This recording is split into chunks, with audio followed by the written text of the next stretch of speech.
ગામમાં એક બીચ આવેલું છે.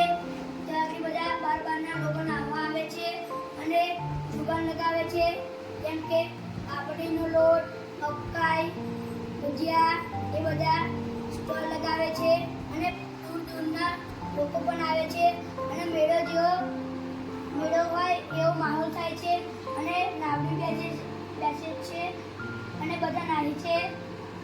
પછી અમે પણ કોટના પ્રાથમિક શાળામાં આવ્યા છે. અમે સેજલ ફાર્મમાં છે. અત્યારે અમે શાળાએથી નીકળ્યા ત્યારે મને બહુ ખુશ થયો.